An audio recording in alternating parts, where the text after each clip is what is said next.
Now, Jack, just before we move on to the next section of this, which is your first overseas deployment, to get this into context, your training was actually interrupted, wasn't it, by the Cuban Missile Crisis? Yes, it was. And I think I had been signed into Fort Rucker probably just a couple of weeks. And while I went down, I think I went in, well, around October, and I'd been there a very, very, very short time. And because of the Cuban Missile Crisis, they were getting ready to retrograde all assets away from the coast. Fort Rucker is in south part of Alabama, and Alabama is part of Alabama is on the Gulf of Mexico. Well, of course, when you cross the Gulf of Mexico, what's the first piece of land going south? It's Cuba. So, right. and from Key West, Florida, it's only 90 miles away. So from where we were, it was a pretty good distance. However, the Army was concerned that there might be some kind of an incursion coming from Cuba during that crisis. So we were assigned, all of us, whether we could fly or not, were assigned an aircraft. And actually, as it turned out, since I was not qualified and hadn't even had my first flight hour at Fort Rucker at that time, okay, you're going to sit in the back seat and the guy will fly it in the front seat. I said, okay, I guess they needed me for weight. They needed me for weight and balance, and so we were assigned an aircraft with a very, very short fuse that we had to get from our barracks where we were staying over to the airfield to retrograde those aircraft if the balloon went up. And it was kind of interesting because I was thinking well, I have no idea how to fly this airplane. Although I know how to fly an airplane, I don't know how to fly this airplane. But I said, well, that's okay. I'll sit in the back and enjoy the ride. So what aircraft was it? It was an L-19, the Bird Dog, because the Army had quite a large fleet of several hundred Bird Dogs and Beavers stationed at Fort Rucker at that time.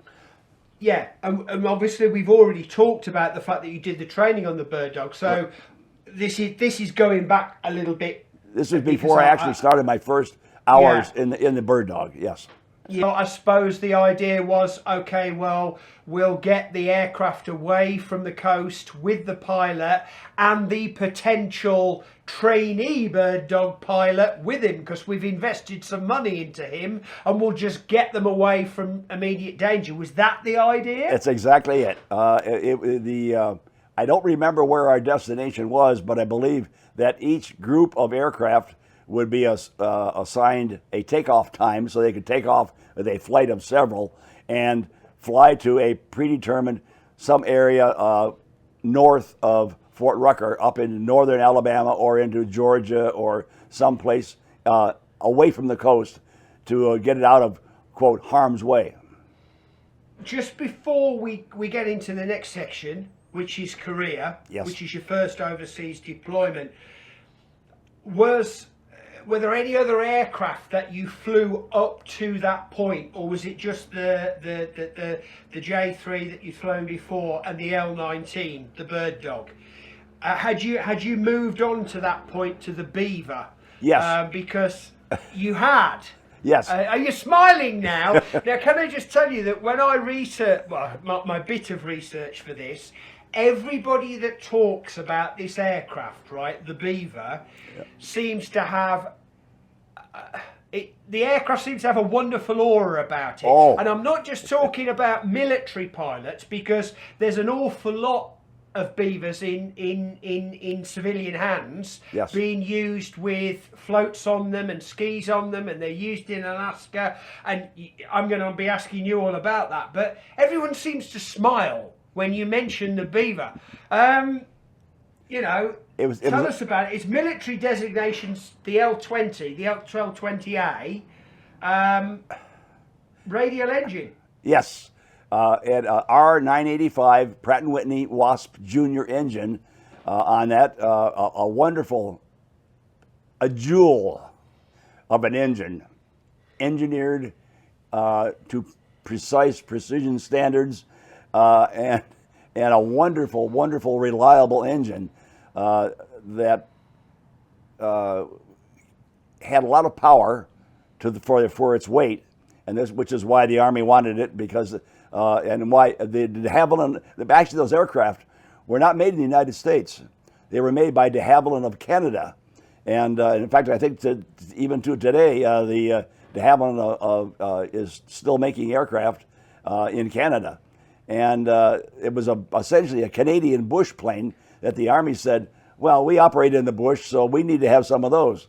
And at Fort Rucker, they were used as the advanced instrument training aircraft because it had a full instrument flight, IFR instrument flight rules, cockpit layout of instruments, so you could fly in the clouds with no reference to the horizon by using the instruments that were available in the Beaver, which they did not have. The Bird Dog did not have a full package. The basic of the Bird Dog L-19 was a VFR, or a visual flight rules daytime aircraft.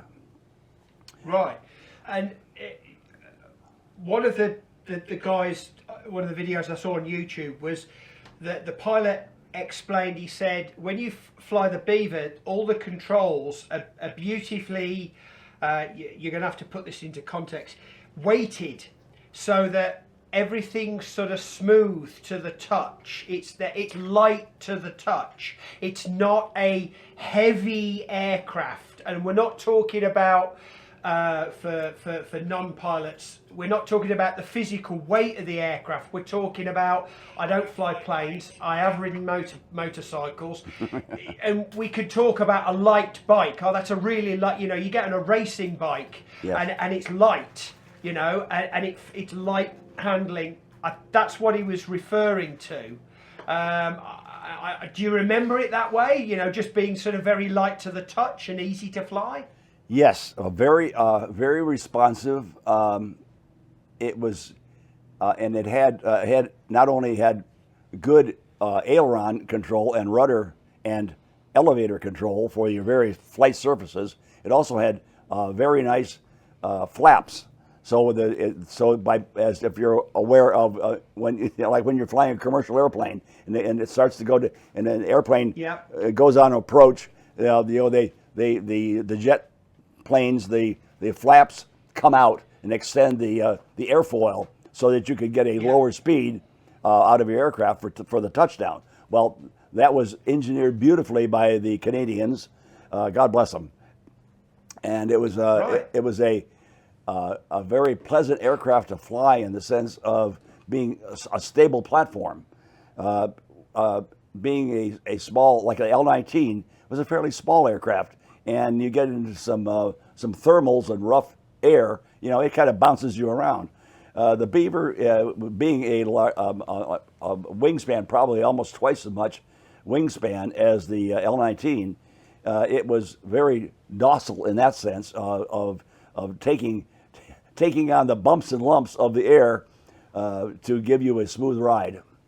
September 63 to July 64. Oh boy. I'll take a cough there because you're going to pronounce, I'm just going to ask you to pronounce this. It starts with a U and it ends with a U, and it's in Korea. Yeah. It's a small village called... How do you say that? Wijeongbu. Third Light Aviation Section, also known as the 59th Aviation Company First Corps. Is that First Corps? Yes, it was part of First Corps. The Army had First Corps headquarters located there at Wijeongbu, and that's why we were stationed there. And the Third Light Aviation Section, within about a week or so after I arrived, it became designated as a 59th Aviation Company. So rather than being a aviation section, we were upgraded to a company, and now a section is a small piece of a company, if you will. And we had both fixed wing and rotary wing aircraft. Of course, being a fixed wing only guy, because I just graduated from the L-19, L-20, we had L-19s and L-20s assigned to that unit. That turned out that everybody else in the unit was either rotor-wing only or dual-rated, meaning they could fly both helicopters and fixed-wing airplanes. So the unit commander said to another friend of mine that graduated in our class with me, we both showed up at the same time at the new unit, and he said, "Oh, listen, these guys that are flying the helicopters and they're dual-rated, they want to fly the helicopters.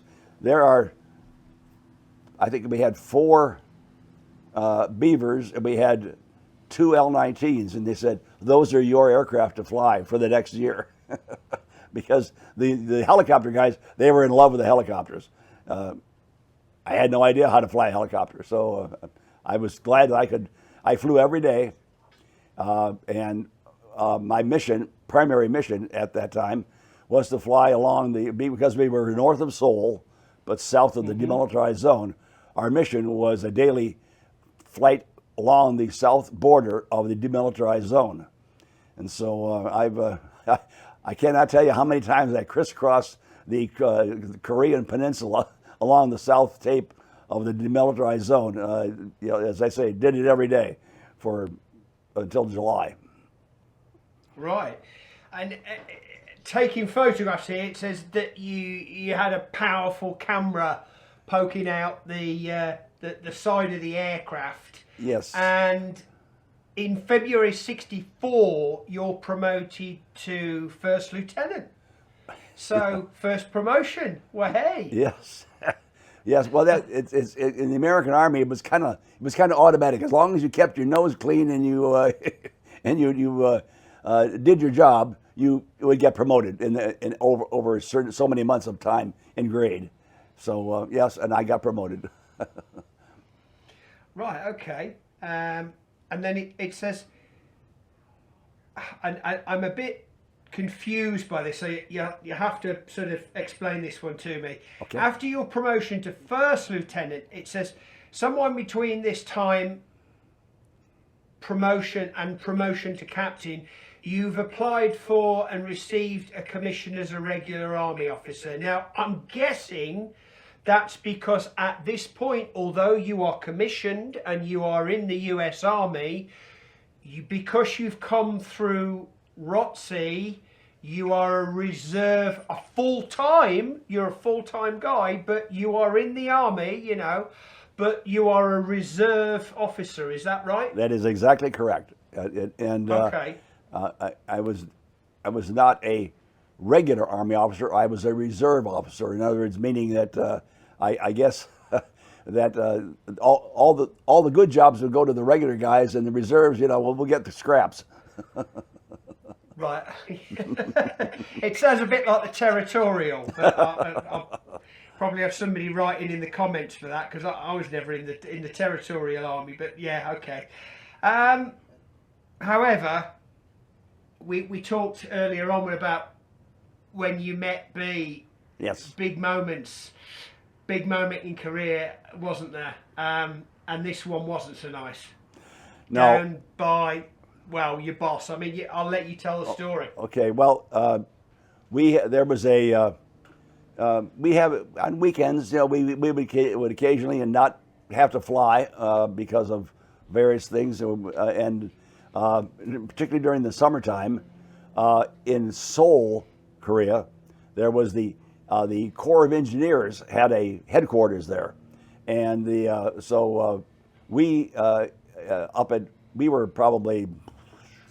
were quite a good distance north of Seoul, along the close to the DMZ, the demilitarized zone, and on occasion we would be able to travel from Uijeongbu down to Seoul to the engineer compound, because they had a swimming pool in the summertime.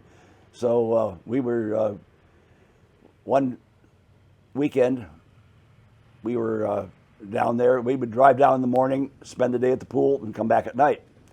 Well, the lieutenant that I was traveling with, we'd come down in the Jeep, and this was like probably 1, 2 o'clock in the afternoon. And it's still a good, nice warm day and the sunshiny, and we were enjoying the pool. And he said, "Hey, we got to go. Yeah, we got to head back." So I said, "Oh, okay, all right." Changed my clothes out of my swimsuit into my uniform, and we jumped in the Jeep. And on the way back, that's when he told me my dad had died. So he said, "I'm sorry I have to tell you this, but your father has died. But Red Cross is making arrangements to get you back to the States as quickly as possible. But he says, I'm sorry." Yeah. One of those days. Yeah. You're not going to forget. Nope. And you're so far away from home. Yeah. But as all military personnel face prospects like that, it happens. Yeah. Oh, and by the way, one of the things which we haven't covered, which perhaps we can interject, and you can splice this into wherever you want to. You notice I'm wearing a red shirt. Yeah, I Yeah. do. Right. How could I not notice? You probably have picked that up from the video. There was a group of patriots back in the 1980s that said, "We recognize those at Memorial Day who have given the last full measure. We have a Veterans Day, but you know what? What about all the people that are deployed around the world every day?" Mm-hmm. So they said, let's start a tradition on Friday called Red Shirt Friday. Red Shirt, well, why red? R-E-D. Remember everyone deployed. Yeah. Yeah. And I respect that, and now here in my retirement, every Friday, I wear a red shirt because those that are still in harm's way, we need to remember them. Yeah. Yes, and there's plenty of them, and when you are overseas on deployment, Yes. small things that happen back home, and I'm not in any way suggesting that the death of your father was a small thing, but small things, because it obviously the death of your father is not a small thing, but small things become big things. So big things become huge things, and there's not too much more huge than the death of a parent or a child or a wife. I mean, you know, that's almost just about as bad as it gets. Yes. And you're in Korea. Yes. You're not in America. So it's time to go back, and you're back in the United States. Yes. Yeah. Back. And then it was a long flight. I'm sure it was. I am sure it was. Well, this brings me on to the next period, and thanks for speaking so candidly about that. Thank you. I really appreciate that. 64 to 66, it's getting, without meaning to sound too corny, it's getting hot out there. Yes. You're back, you're now at the Army Aviation Electronics Support Command at Fort Monmouth. Yes. And you're now, well, you got married within that period. You got married in, am I right in saying it was early 65? January of 65, yes. Reception at the Army Navy Club. No. As guests of General Jacob L. Devers. Devers, that is correct. Right, now, I mean, as guests of, Who was that guy? Does that mean you have to be a guest of somebody to be in the Army and Navy Club, or was he a personal friend? Was he a boss or somebody? Actually, he was a friend of B's grandfather, and they had served together in World War II, and he was a 4-star general. And the Army Navy Club, yes, in order to have any kind of a function there, you had to be sponsored in by someone who was a member of the club. It was way up, as we like to say, it was way above my pay grade. Well, yeah. We talked earlier on about you don't come from a military family. Yes. But you sure as hell married into one, didn't you? Yes, I did. Talk about being well connected. Marriage night at Shraff's Hotel between DC and Baltimore. Yes. Snow in Atlantic City on your honeymoon. And here we're back to, you've still got it at this point, scrape the belly pan of the Carmen gear. Yes. What I did that day we were married, when we went into the chapel at the old Fort Myer, Virginia, which is where the old guard and all the people who protect the Tomb of the Unknown Soldier are stationed at Fort Myer, Virginia. So it's a very historic post, and we were married in the old post chapel, and had as you say, we had the reception at the Army Navy Country Club, thanks to General Devers, who was a friend of Edward H. Brooks, who was B's grandfather, and he was a 3-star, so anyway, that as background, when we went into the chapel, it was a little chilly and a little breezy, and a couple of flakes were starting to come down, just a little bit. By the time the service was over and we came out, there was 2 inches of snow on the ground, and it was just snowing like I've never seen in Washington D.C. Very rarely do you get big snowstorms. Well, that was a gollywhopper, and it was so we got moving and on the way up to.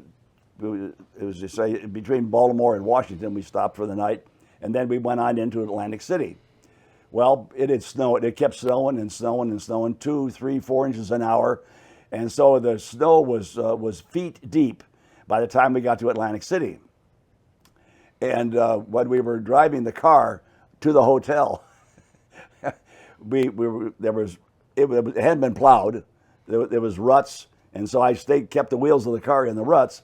But of course, the belly of the car was low enough so that the snow was high enough. We could hear it scraping the bottom of that Carmen Ghia. It's kind of like, well, I hope that doesn't do any damage. So when we got to the hotel and we were checking in, we said, it's been snowing out there for quite some time. Are they going to plow the streets here? And he said, well, first thing we have to do is we have to plow the boardwalk. Because if you're familiar at all with America, in Atlantic City, New Jersey, the boardwalk at Atlantic City is very, very famous for its shops and carnival rides and things like that. So therefore, it was imperative for the city fathers to get the boardwalk plowed before they plowed the streets.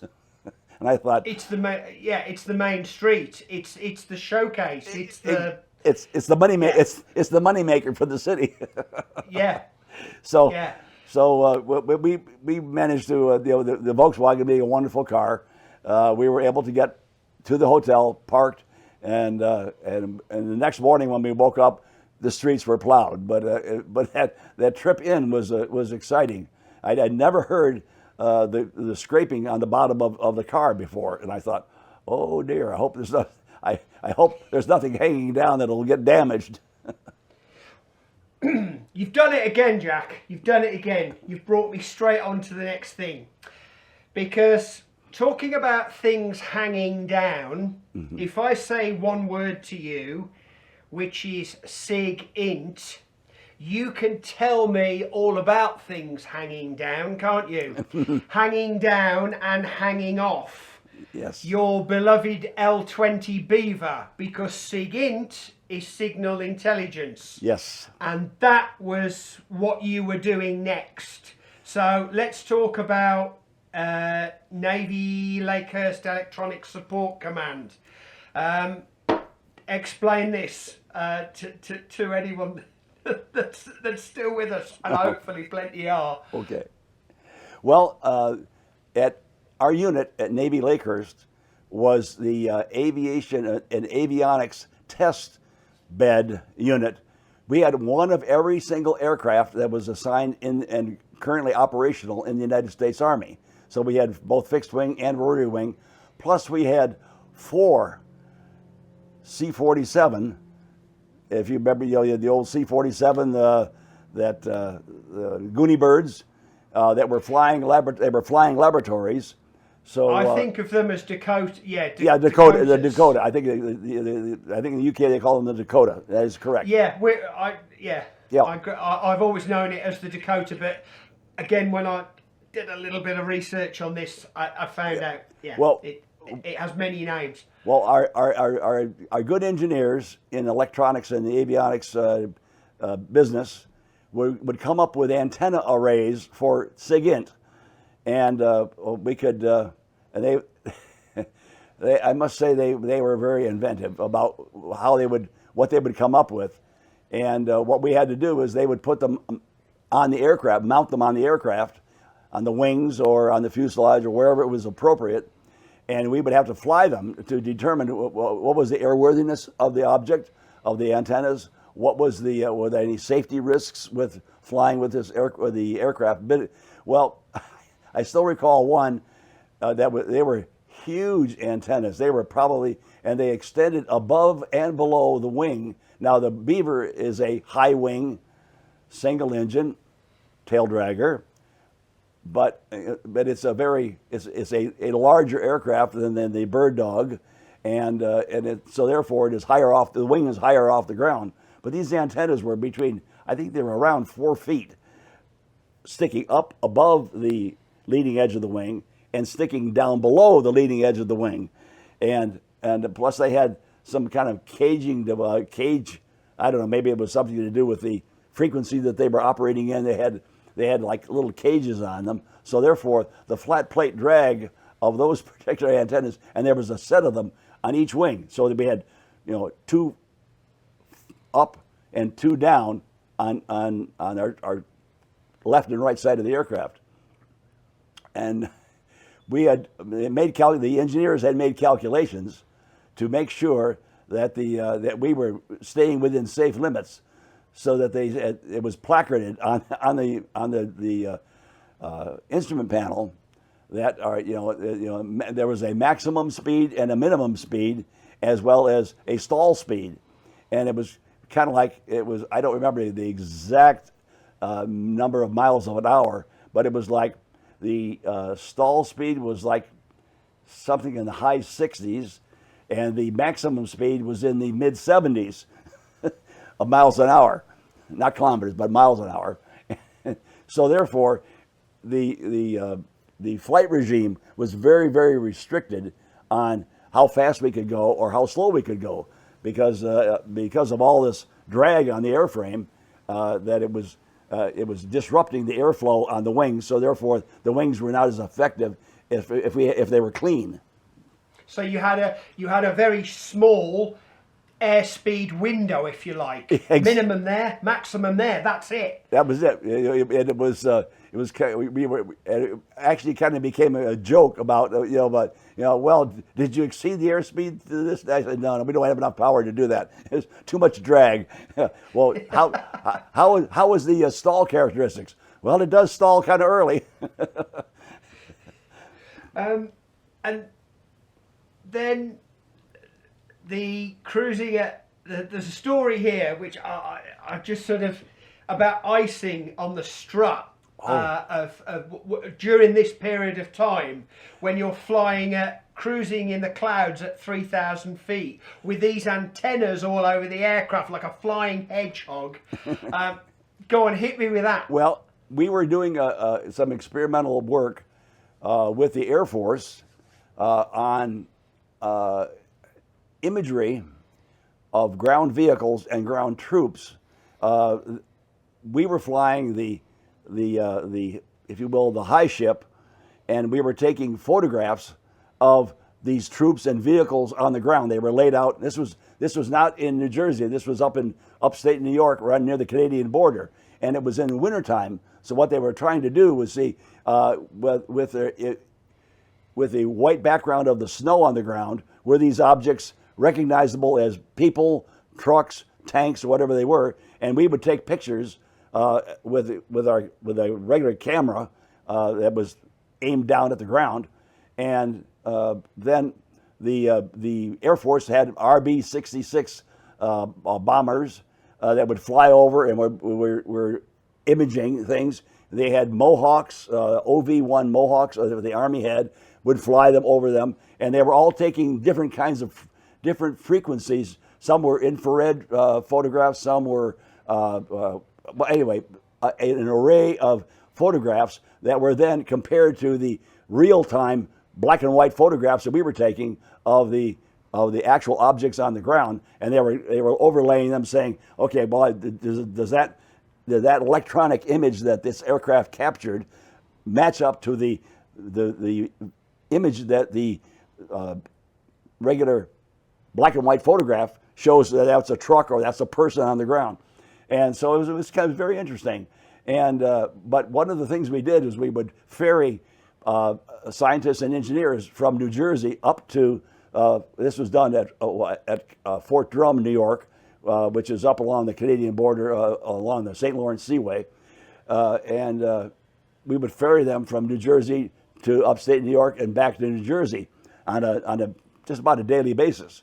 Well, one day we were coming back, and it was forecast to be a nice clear day, and I'm flying along, and I'm looking out and saying, like, clear day, my butt. It's getting kind of dense here, and so I was about 3,000 feet, which is low for instrument flight. So I said I asked for a higher altitude, and I filed for instrument flight IFR clearance from the Air Route Traffic Control, and they gave me so we're flying along, and I'm looking out, and I'm seeing, as we were in these clouds, that the buildup of rime ice on the struts was starting to build up, and I thought, that's not good. You know, A, it weighs a lot, and B, it ruins the aerodynamics of the aircraft. Can I just ask something there? Yes. You've mentioned, did you say rime ice? Yes, right. It's. Can you just, for non-flyers, and what is rime ice? It's crystalline ice that is formed on the leading edge of the wings and other objects that are sticking out into the airstream that disrupt the airflow over the wings. Because we had no de-icing big boots. Crystals. Yeah, It was crystalline, and therefore, as the air would pass over it, but it would disrupt the airflow over the wing. It would not be smooth, and we did not have any de-icing boots on the Beaver. It was strictly a non-icing environment. It was not supposed to be used in an icing environment. Well, I was picking up ice, and I was having to crank just a little bit more power and a little more power in order to maintain altitude. And so I called the air traffic control people. I said, we're not going to be able to maintain this altitude. I need to have can you clear me to a lower altitude? And I was hoping I could get down to where I could get into warmer climb, because as you know, as you go up in the air, the colder it gets. It gets colder and colder and colder as the more you go up in the air. So I started descending down and down, and luckily, and I was exercising. It has a prop that is a variable speed prop on the aircraft, and by exercising the prop, you can change the angle, which will shed the ice off of the propeller. So I was getting good power from the engine and a good thrust through the air, but the flying characteristics of the wings were starting to fade. And so as I got down, luckily I got down right to the base of the clouds, and I canceled my instrument flying, and I decided to descend way down, because I said the closer I get to the ground, the warmer the air was going to be, and that started to shed the ice off of the parts of the airplane. It was on my tires. It was on my leading edge of my struts.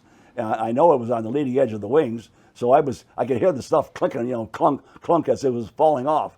When we finally landed, and I shut the aircraft down, and as I got out of the aircraft, I looked at the strut, and there was probably 2 to 3 inches of this ice on the leading edge of the strut as well. And I looked up at the leading edge of the wing, and I'm darn lucky to be sitting here today, because I don't know how long the aircraft could have stayed in the air with that much ice and extra weight on it. But I did everything that the Army had trained me to do to get out of that condition. So I'm here. And you did. And you did. And here to tell the tale. And we haven't even begun to touch on hair-raising tales. So this period, 64, 66, we're now going to bring in rotary helicopters. And your first, you learned to fly. I mean, April, May 65 at Fort Walters, Texas. Yes. Outside of Mineral Wells, Texas. Okay. And just tell us about the first time. Right. Tell us about that. I was already, I had my tour in Korea. I had many hundreds of hours of fixed wing time, but I really did need to become rotor wing qualified, because the Army was at that time even moving full force to a rotary wing operation, and was kind of downplaying their fixed wing operations. So my commander said, you need to go to Walters and get qualified as a helicopter pilot. So showed up at Walters, and of course the first thing you learn to do in a helicopter after you crank it up is you learn to hover, and hovering is there's a technique to it that escaped me at first, because he takes me out this field. It had to be at least 5 acres of land of mowed area with fenced off, and he got in the middle of it, and he was at a hover, and he said, "Okay, now you have the aircraft, now hover it." And so, and I'm used to being a stick and rudder man with fixed wing, so therefore I grab a hold of the stick, and I'm wiping out the cockpit with the stick, and he just says, "No, but wait, I am. Luckily, it's 5 acres, because I am all over that 5 acres, moving, coming up towards the fence." And he says, "I got the aircraft." So he takes it, hovers it back to the center of the field, and says, "All right, I'll try it again." And so and he just said, "No, I know what you're doing wrong, but don't worry." So he said, "I've got the aircraft." He takes it back to the center of the field. He says, "Now, take your thumb and index finger." And of course, I've been gripping it like I do a fixed wing. You grip the whole stick. So he says, "Take your thumb and your index finger and hold the top of the stick." Okay? That's all you need to do. And think about where you want to go with the aircraft. Just think about it. Don't do anything. Don't do anything. Don't move a muscle. Just think about what you want to do. So I pulled it up to a hover, and I thought about moving forward a little bit. I didn't think I was doing anything. The aircraft slowly moved forward. He said, "Okay, now let's back up a little bit." Okay, so I thought about backing up. I didn't move the stick, I thought, but it was that kind of control touch, as we call it in aviation lingo, the control touch was so unusual for me that until I learned that little trick, I never would have been a helicopter pilot. And my instructor taught me how to do that very, very, very well. And so I could hover over a spot, hold it there. We didn't have any automatic systems. This was purely mechanical. It was from me to the stick to the rotor system, and it was all links. And there was nothing that electronically that could control the hovering. Like nowadays, they got auto hover. They have all kinds of. It holds the altitude up. No, we didn't have anything like that. So. Well, if I could just come in there, sorry to interrupt the flow, but right. To put this into perspective, it's 1965, and the Army has been flying helicopters and experimented with helicopters for sort of 17 years, 18 years-ish. Yes. So helicopter control technology, it's still in its infancy. It's light years away from where it is today. I mean, it's even probably light years away, as we will come on to later, from where it was by about 1980.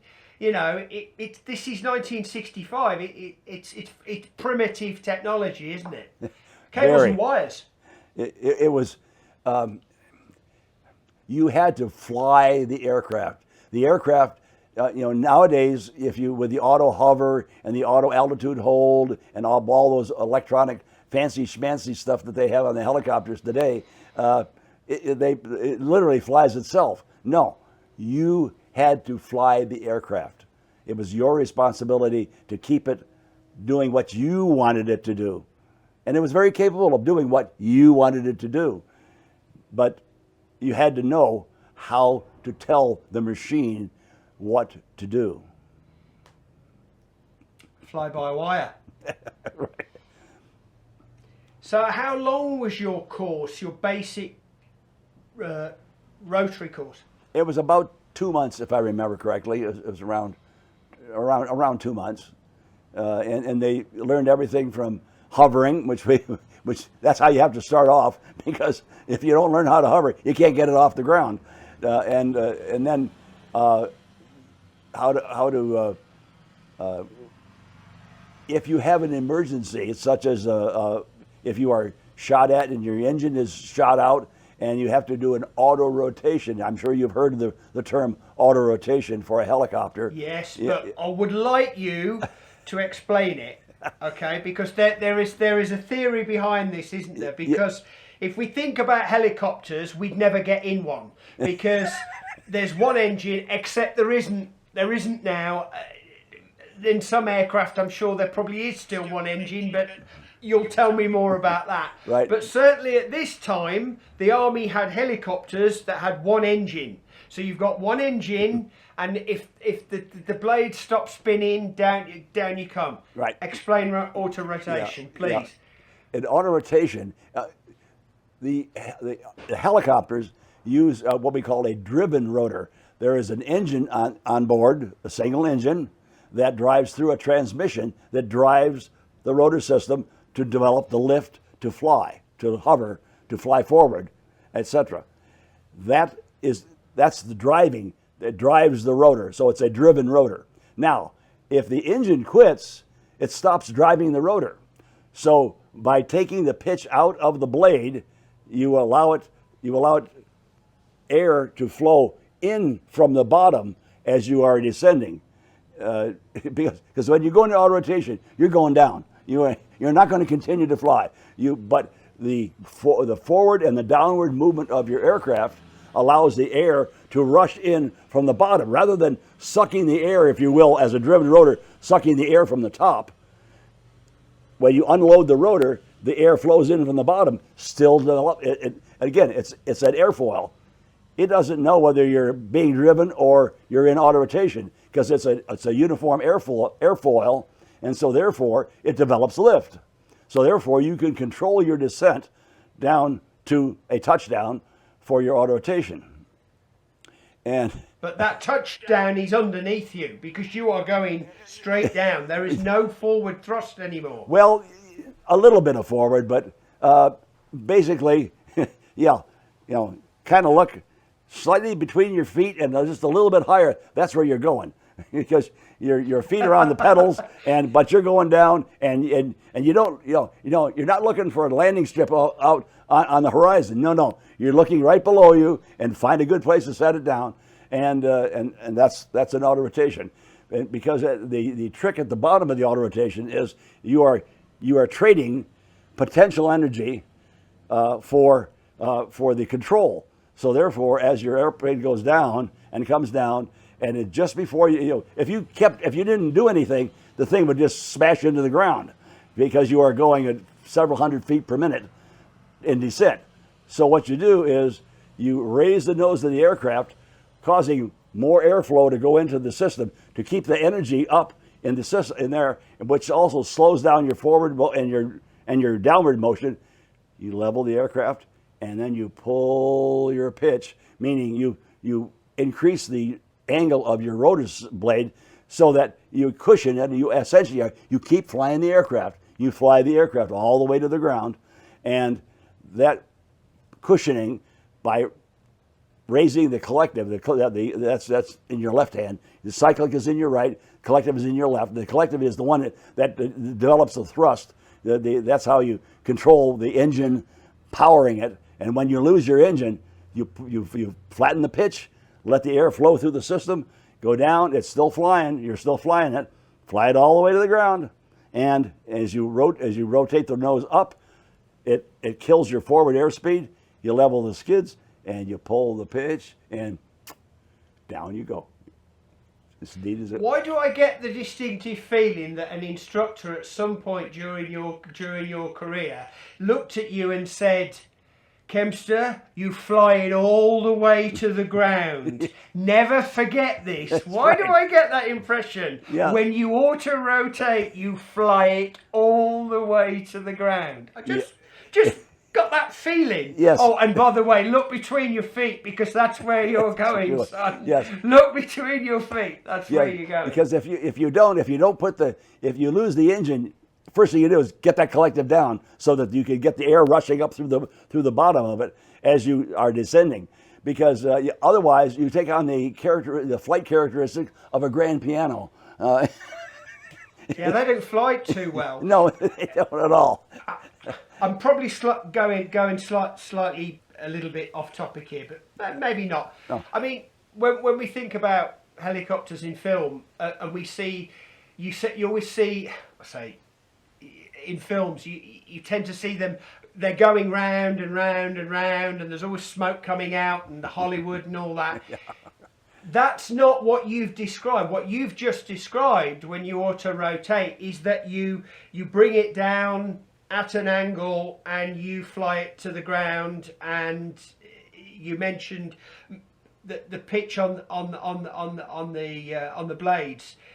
You never mentioned at any point going round and round in circles. Is that for the films, or is that something that does happen? Or just explain that one to me, because I see it a lot in old movies and things. You know? Yes and no. The reason I answer it that way is that if you lose your tail rotor, because you have a big main rotor and a little tiny tail rotor in the back, okay? Which stops you going round and round and round, doesn't it? The tail rotor in the back, because it's on a long arm. Remember your physics. The longer the arm, the smaller you have to have the thrusting, and that keeps the airframe going forward and streamlining with the air. Now, if you lose that tail rotor, then you have you have nothing to stop the rotation of your aircraft if you still keep it up. If you flatten the pitch of your rotor blade and maintain adequate airspeed, you don't have any. You have no tail rotor because it's been fallen off or shot off. The aircraft will streamline, and you can still set it down without having a tail rotor. But if you get, the stuff you see in the movies where they're going round and round, that's Hollywood. but if you are at a, let's say that you are hovering, looking over a sporting event, and the helicopter is hovering and it loses its tail rotor, that's when you can get, because you have no forward speed, you are essentially at zero airspeed forward. So therefore, when you lose that tail rotor, you have nothing to stop it from, because as the rotor spins, the airframe is trying to catch up with the rotor. If you understand, but you can still auto rotate. Yeah. So yes, that can happen, but it's poor pilotage when you get into that situation. You need to go flat pitch and get it on the ground. I've not once asked you about the aircraft that you did your training on, which is the OH-23D, the Raven. Yes. From Hiller, which is, well, quite a primitive aircraft. Did you, once your training was done, did you stay on that particular helicopter, or did you move quickly to other things? I stayed with that helicopter because that was the only one that I was, quote, qualified in, according to the Army. In order to go to another airframe, you had to go with an instructor pilot, and they would check you out, and you would learn the characteristics of the new airframe. So it's just like with the airlines, when you're flying a 737 and you go to a 787. Yes, they're kind of like the same airplane, but they're really not, because they're different, because they have different characteristics. Well, that's how the Army handled. They would now allow us to go to another aircraft without going with an instructor pilot and being, if you will, certified in that airframe. Right. So there's the FM homing antenna project here, which you're back with antennas. You're back with antennas bolted to aircraft, but now you're flying a helicopter, and this involves the Empire State Building. So I'll just let you do this. Okay. I won't even do a lead into this one. Well, they were testing out FM homing antennas for helicopters, and of course, they mounted them on our aircraft from Fort Monmouth, New Jersey. The engineers would come down and they would install these things on our aircraft. Well, it turns out that they put it on an H-23. Well, being the junior man and the junior load time flyer, guess who got to fly the night, middle of the winter, terrible. You needed the hours, Jack. You needed the hours, and a budding young helicopter pilot, you needed the experience, and you didn't need to be in the bar, right? So, right. yeah. Okay, yeah, thanks very much for thinking of me, but, what we were doing is we were testing this H-23 with this homing antenna, and we had an arrangement with the Empire State Building. The radio station WOR has an antenna on the top of the Empire State Building here in America, and that's a New York City radio station. And there was an agreement between the Army and WOR that when they would go off the air at night, they would leave their antenna hot, so that they were sending out, irradiating a signal. And we were using that, and also the Empire State Building has a light on it, so you can see it from a good distance away. So we were using it when we were flying the aircraft. We were lining up with the light on the Empire State Building. Meanwhile, a technician was sitting in the other seat and was checking the strength of the signal as we were approaching it.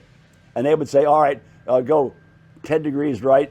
So we would push our pedals, even though we were still flying towards the Empire State Building. We would move it 10 degrees off, so we were kind of crabbing towards the air. So he would take readings. He'd say, "Okay, go back to center," and we would center on the Empire State Building.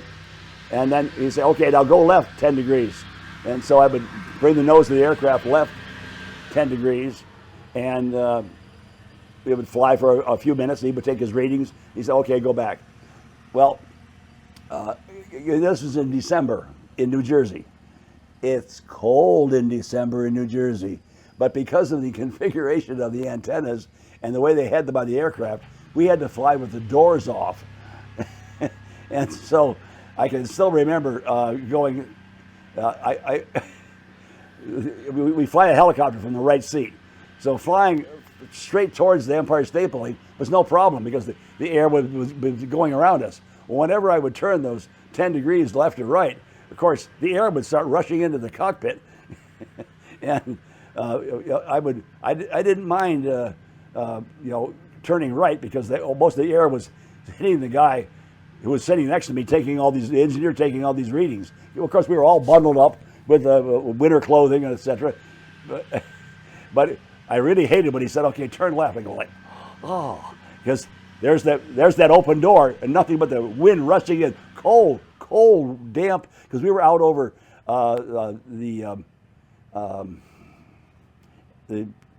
well, not Long Island Sound, but in the vicinity of Long Island Sound. Kind of right along, we were flying right along the shoreline. So basically, it was a very humid air, very wet air, very cold air. That in the altitude we were flying pretty high. Did you have sorry to interrupt, but did you have sort of electric flight suits to keep you warm? No. We had multiple layers of cotton and wool. Right. Okay. That all sounds a little bit World War II, actually. Exactly. Sheepskin flying jackets and all that. It all sounds a little bit. Wow. Okay. Well, I'm just going to mention the one big thing at the end of 1965, which was Elizabeth, Ocean County Hospital, Toms River, New Jersey, yes. 10th of December. And we're recording this on the 19th, so 10th of December 65, so she's just had a great birthday as well. Wonderful. And at that point, I think we should take a break, and we'll come back to this later on, and we'll cut it there. All right. Thank you very much, Greg. I appreciate your time and your attention. Thank you so very, very much for allowing me to tell, as we say, to tell war stories. Because we'll be back. Don't you worry.